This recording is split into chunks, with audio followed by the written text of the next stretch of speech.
Iguodala to Curry, back to Iguodala, up for the layup. Oh, blocked by James. Curry, one-on-one on Irving, puts it up.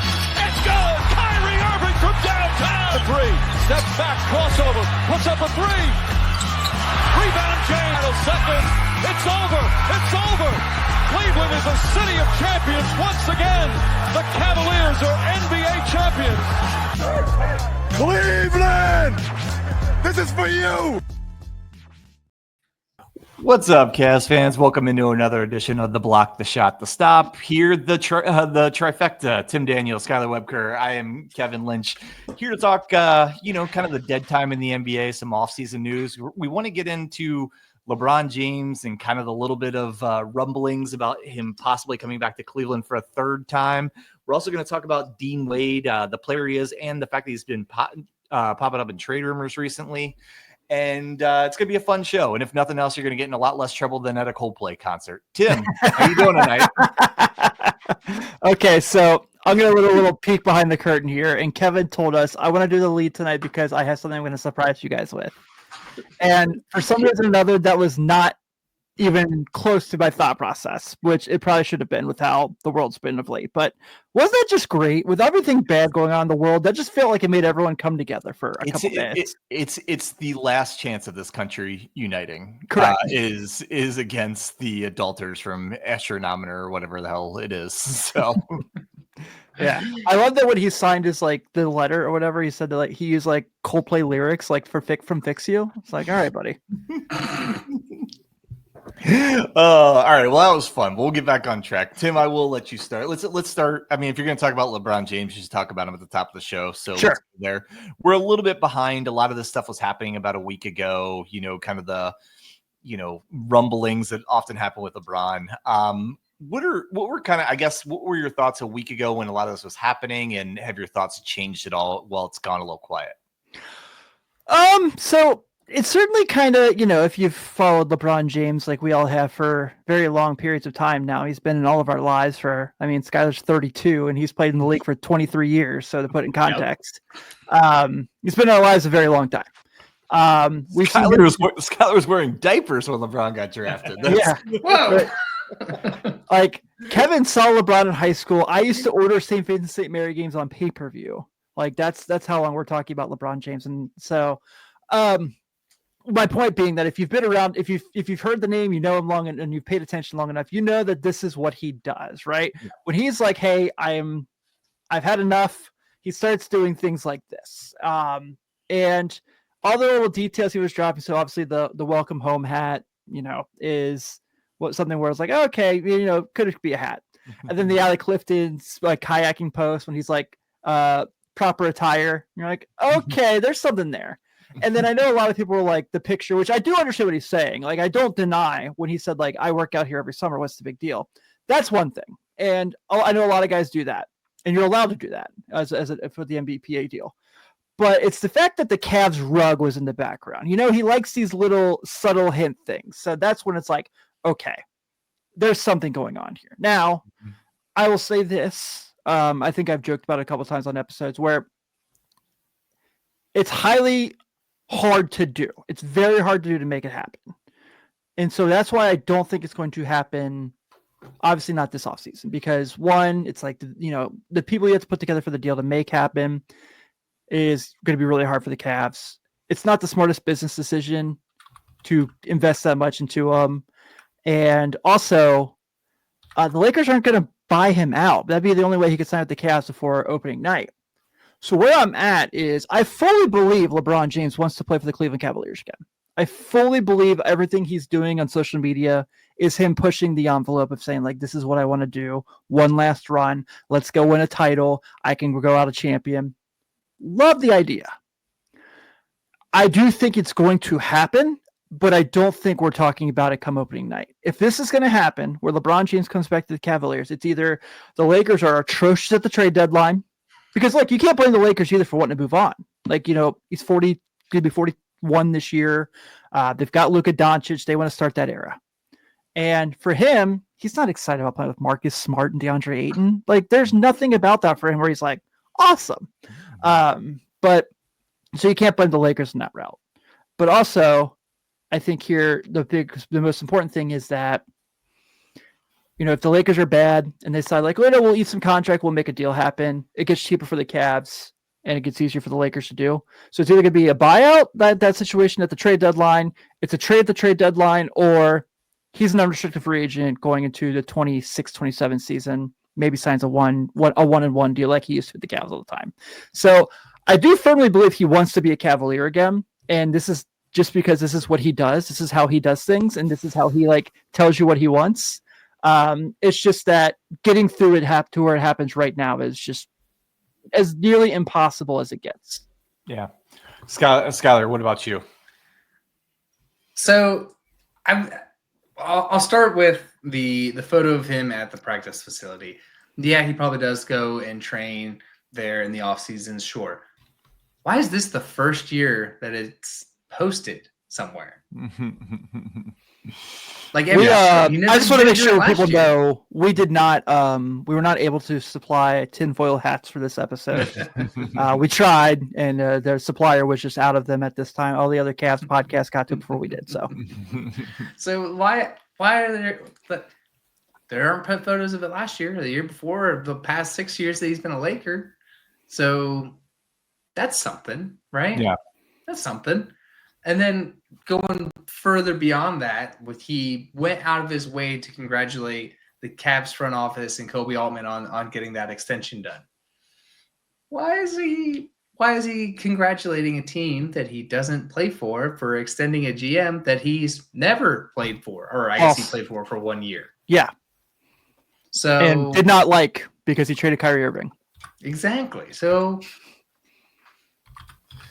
I'm just saying there's some stuff out there. Do I think it'll happen right now? No, I think the Cavs have come out and said, we like the guys that we got. We're not in hot pursuit of this. They called.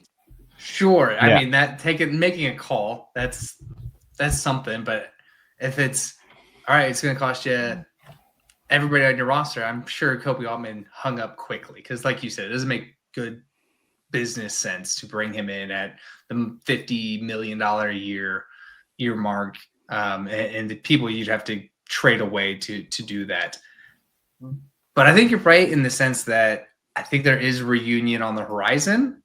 I think it is let's win a title and go out and blaze glory. I don't. It's hard to believe just because of the contract. If it wasn't the contract, and if he just if he didn't opt in to that $50 million option, then we're having a much different conversation. But Sure. Yeah. I don't disagree with anything you all said.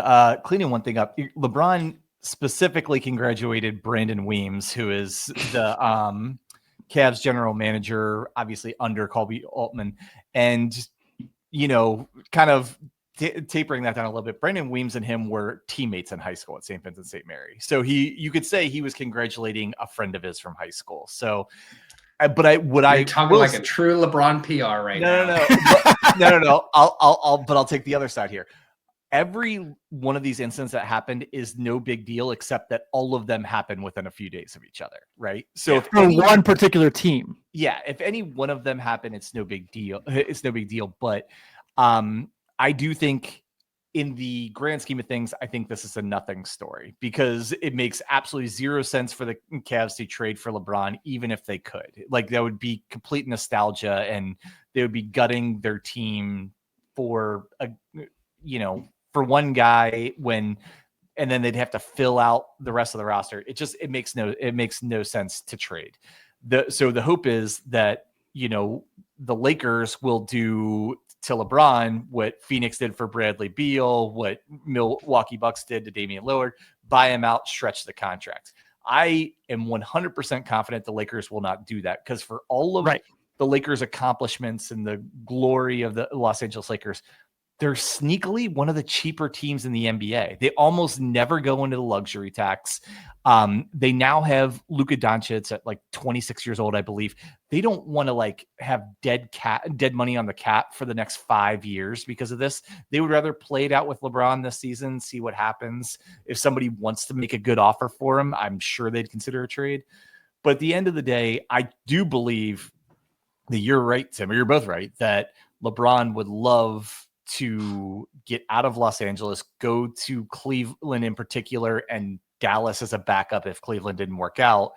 But it's not going to happen. And the other thing is, like you said, Skylar, he could have just, not taken his option, right? And then he's a free agent and he could do whatever. He could go sign a mid-level exception, play for the Cavs, and, it's all good. LeBron truly believes, and I actually think he's right, that he has made the NBA way more money than he has made 100%. being in the NBA. 100%. And he's like, doesn't want to leave another dollar on the table, especially when he's in the very last stages of his career. So I don't blame it all for picking up that money, but like by picking it up, he took away his having options. And this is the first time in LeBron's career. Let's be honest, LeBron does like to put pressure on front offices to try and make them, put on the gas to get a championship right then. It's the first time he doesn't have no leverage. Kind of the gusto. Yeah, he doesn't have it. Like he's not the best player on his own team, let alone the best player in the world. And I think honestly, I wonder if it's going to be kind of a hard pill for LeBron this season. And I think the only way they, let him go or buy him out or something is if he does the Jimmy Butler in Miami treatments. And I can't see LeBron doing that. He cares about his PR way too much. Yeah. So I would say the one caveat about it all, about the Lakers not going into luxury tax, not doing that, new ownership. I was going to say the same thing. Yeah, I was going to say the same thing. That's very, very, very true. So that could be it. It's not the Bus family for the first time in 40 years or something. Yeah. So that's a very, very good point. All right, that's a lot of LeBron stuff for a story that's probably a nothing story, but you have to talk about it because even the slightest hint of him coming back to Cleveland is fantastic for content creators. Yes, it's something that gets you excited if for no other reason, just the nostalgia of it and the possibility of it, and have him come back and one last run with Cleveland would be amazing. But let's talk about somebody who is actually a Cleveland Cavalier, and that is our boy Dean Wade. I think we're probably on the highest end of Dean Wade fans in the Cleveland kind of stratosphere. I think Dean Wade's kind of a maligned guy among the fan base for a few different reasons, and we'll get into it. And most recently, Sam Amico is reporting that Dean Wade has been rumored to be in trades. Before we talk about the trades and everything, let's talk a little about Dean Wade, the player, what he's been the last few years, and particularly last season. Skylar, what do you think of Dean Wade as a rotation piece for the Cleveland Cavaliers? So I'm a sucker for underdog stories. So guys that get undrafted, make their way into the league and get contracts after making their way in the league. Like it's very difficult to do. Mm-hmm. So I love that Dean Wade is one of those guys. I liked Dean Wade as the decent, like above average perimeter defender on that bench. I think the difficult part is, and we've talked about it last year, was we always needed Dean Wade insurance because he just always seemed to get these ticky-tack injuries and miss quite a bit of time. And with that, I mean, this last season was his second healthiest season ever, and he still is far – I'm not far, but he's underneath any qualifying to make any type of all-NBA team. Not saying he would or anything, but – he's still missing that qualifier benchmark. For sure. Tim? Yeah, I mean, obviously there's a lot to like about who he is. First off, just a spot starter on this team where, him and Okoro quite often were rotating in and out of who's the starter at the three. Was obviously really nice to see. And, obviously Skyler's not wrong. This is a guy who, played 59 games last year. And I was kind of just looking at his game logs on Basketball Reference as you were discussing with Kevin.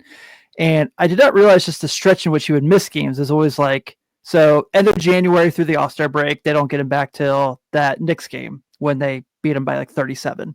And he has that big stretch in November, right when the winning streak ends. He misses that first Boston game, and they don't get him back until the Wizards game at the start of December. So that was nearly a month he missed as well. So it's someone who you really like when he's available, but he's not always available, and that makes him a little irritating. And I think that really the inconsistency of being available really kind of messed with his shooting this year, because 36% is obviously really good. You'll take that from three, but this is a guy who was pushing 40% the year before. This is a guy who has shown the ability to stretch the floor, is a solid isolation defender, and which the Cavaliers do not have a whole lot of solid isolation defenders. So for him, it's just kind of how often are you going to be able to play is what really kind of has hampered like his progress. And obviously, the reason he's on the block right now is the Cavs probably are like really worried about that, and also the expiring contract. So it's going to be really interesting to see how things play out. But it's hard for me to not root for Dean Wade, right? For sure. Yeah. I think he is a very valuable player for Cleveland. Just because he fills, a gap for them in the sense big athletic wing. He, other than Evan Mobley, now I think is the second best defender on this team. I feel like I can make a pretty strong argument for that. Sure. And it's for him, it all comes down to his 3-point shooting. Because unfortunately on offense, he doesn't contribute much else. He doesn't do a lot of playmaking. You could look last year, he averaged 4.6 field goal attempts a game. 3.8 of them were 3-pointers. So he averaged less than 1 2-point shot per game. Just tell you, he doesn't have a ton in his offensive bag, at least that he displays on this team. And it's kind of like if he's shooting about 35% and below, he could fall out of a rotation. If all of a sudden he gets close to 40, like 38, 39 plus percents, then he's a key rotation guy. It's such a small margin, but that is the margin for a guy like him. Yeah. And I think I always like the mechanics of his shot. I think it looks good. I think particularly from the corners, I have faith in his shot. But it's fair to talk about his availability. But man, you can talk about availability with half the guys in the Cavs. Like if you're being honest, if you're going to say it about Dean Wade, you got to say it about Lonzo Ball. You got to say it about DeAndre Hunter. You got to say it about Darius Garland, Larry Nance. Like these are all guys. And I kind of think that's why you form a team where you have 12, 13 talented guys that could be in a rotation, because then it doesn't matter as much as if some of them is injury prone. But for me, I really like Dean Wade on this team, especially at a super reasonable contract. I don't really know what they could trade him for that would be any better than Dean Wade. So I don't know. I don't know, but let's pivot from there. And Skylar, I'll go back to you. Let's assume these rumors die down. Nothing happens. What would you expect from Dean Wade next year? What would be kind of a realistic projection of his contribution to the Cavs? I think he needs to get back to what he was in that 21 season. So I'm on his basketball reference page. Granted, that was his healthy year, but it comes back to what you said, Kevin, of like taking more than just a 3-point shot. In his 2021 year, he had 100 2-point attempts. In the last year, he had 50. So he's cutting his 2-point shot in half, just in attempts, not even makes or anything. So I think not being so reliant on his 3-point shot, because we saw like when it's not hitting, it's hard to justify him out there as just an ISO defender. So I think being a little more versatile, cutting to the rim, getting cleanup dunks. I think a lot of that stuff is going to go important, especially if he's going to play the 4 like we expect in that second unit, and still contributing in a positive way on defense. I'm not saying focus entirely on offense, because the defense is really what got you here and got you on this team and in the league. Go ahead, Tim. Yeah, I think that too. I think, with bringing Larry Nance back, which I know Scott and I did a pretty deep dive on that a couple weeks ago, but it feels like almost they're like stitching an 82-game season out of Dean Wade and Larry Nance combined feels like the goal, because they are guys who have a tendency to miss games and get nicked up pretty quickly. Nance, I think, only played like 30 games last year for Atlanta, something to that matter, and Wayne played 59. So I do think that's kind of the game plan in that sense. If he is a Cavalier, if he's not moved, to where it's just kind of like, well, we might not be able to get 82 guys out of these guys individually, but if we can put 82 games together with them, then we'll be all right. Not saying that it's going to be like one's available one night, one's not each night, but there's definitely going to be times they're both available. But it certainly kind of feels like that's the vibe that they're going to go with if that is the game plan. And I don't necessarily think it's a terrible idea because both guys do have pretty similar traits, but Nance's size and attacking the rim ability to where and Dean Wade's corner shooting percentages. Well, actually, I can't say that because Nance was like the best big corner 3-point shooter last year in the league. But yeah, I think it's just kind of like these two guys are going to get us 82 games. We just don't know what the structure is going to be on it. Yeah, I know the injury concerns. It's all what's frustrating is it's never been big catastrophic injuries or really anything close to it. It's the nagging stuff. And that's, I think, what maybe irritates a fan base more is when, it's a strained this or a sprained that or that kind of things. And I think fans just, get frustrated when guys miss time for that. But I mean, that's kind of the NBA we live in nowadays. I think my other thing about Dean Wade, and it kind of goes back to the last episode that Skylar and I did with Vital, I expect Evan Mobley to be the fulcrum of the offense this year. Not only the defense, he already is, but the offense and be the number one playmaker and everything. I always thought this last year, Dean Wade is somebody who pairs really well with Mobley for stretches in a game. Yeah. Not necessarily you start and play them together 30 minutes a game, but Dean Wade, because of his activity on defense, because he can, take the best perimeter defender and give Mobley a more opportunity to protect the basket, because his best offensive contribution is the corner three. If Mobley's creating in the middle of the floor, that could set him up well for that. So, and like I said on the last episode, I think everything you're doing as a Cavs, or at least, 1, 2, and 3 should be like, how do we get the best out of Evan Mobley and how do we surround him with the best people to support him? I think Dean Wade is a good role player to play off of Evan Mobley. And so that's really important to me. And Tim, I saw your eyes there. I actually want to get both of your thoughts on that. Go ahead. Well, I was more thinking, do you think Dean Wade would look good in a Lakers uniform? No. No, I think you're 100% right. I was just kind of processing what you were saying. I wasn't if I came off like an a-hole there, that wasn't my intent. I apologize. But yeah, I think that makes a ton of sense as far as especially because defenses now, the more that Mobley gets more offensive responsibility, are going to collapse on him, which is going to leave a guy open. So having guys like Dean Wade sitting in the corner is certainly going to help the offense in that circumstance. So yeah, I think that's a really good point. Yeah, I agree. I think it's a good point in the sense, think about it in a close game. We saw that they couldn't put Jared Allen out there. Mm-hmm. So if you have, Mobley at the 5 and Dean Wade at the 4, that's pretty good defensive lineup that also can give you some offensive production. So I like that idea. As far as the injury concerns, I think a lot of it, not only just the ticky-tack injuries, it's never anything big, but I think a lot of players, and this is not Dean Wade specific, but have to outproduce the injuries to the point where you feel their presence on the floor game in, game out, no matter what. And I don't know if Dean Wade falls in that, because we have seen where he comes into a game and gives you nothing. With especially if the 3-point shot isn't working, and we saw even in the playoffs this year, or kind of the back half of the season this year, where he kind of faded out of this Cavs rotation and faded out of a playoff rotation. Yeah, that's the guy that started a lot.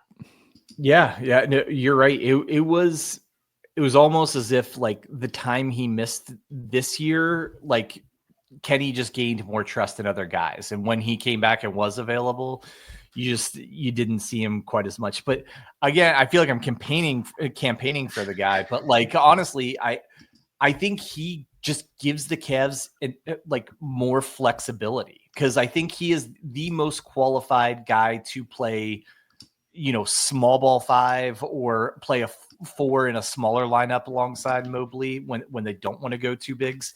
I don't like DeAndre Hunter playing the 4. Honestly, I should just say he doesn't want to do kind of the dirty work and play against bigger guys and take elbows the way that Dean Wade will. And so I think Wade, I don't think you need him all the time. I'm fine if he's on the fringes of the rotation, but I think he's a guy that can be really valuable for the Cavs. One, if his shot's going, as we said, and two, in specific matchups. I still think even with, Tatum being out for the Celtics, they're still going to go up against teams with these big wings who score the ball at will, and you need guys to guard them, and you don't always want it to be Evan Mobley. So if it's not Evan Mobley, the best person on the team to take on that defense assignment is Dean Wade. And if you're getting rid of him, I worry, does that put even more stress defensively on Evan Mobley? And could you kind of wear him down a little bit?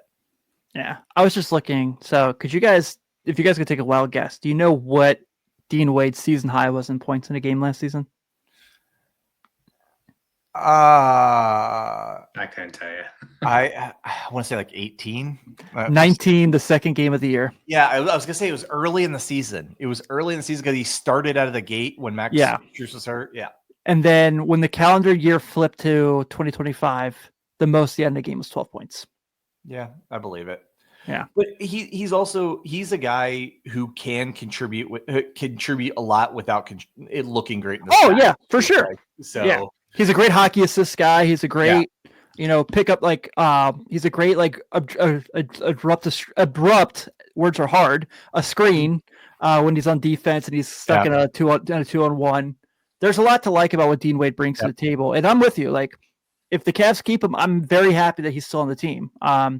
If they do trade him, I'm not sure what you're getting that's going to be better for them. I mean, the Mavericks are the team that keeps coming up the most. Like, I don't know. I mean, I don't think the Mavericks are getting rid of like a Najee Marshall, who is like the only guy who could probably be comparable to what Dean Wade brings. So they still have Cody Martin. That would be one I would be interested in, because the dirty little secret, I don't know if people saw this, but the way the Lonzo Ball trade was structured, it actually created a trade exemption for the Cavs to where they can actually now this season, use that, like, I think it's $9 million trade exemption to, match up salary or to try and make the salaries work.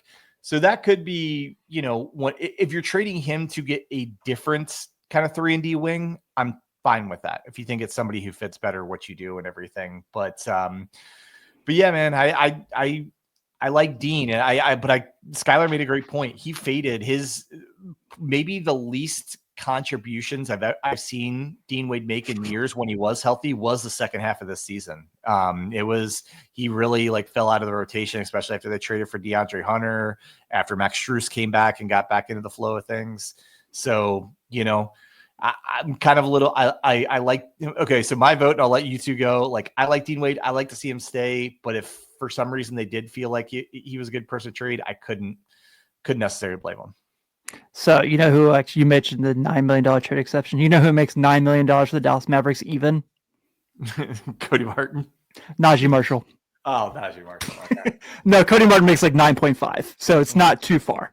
Yeah, I vote keep Dean. At least see how it plays out through the trade deadline, and if it's something where it's just not working out and you can find someone who can take the expiring contract, go for it. But I would be more than happy if game one he's in a Cavs uniform.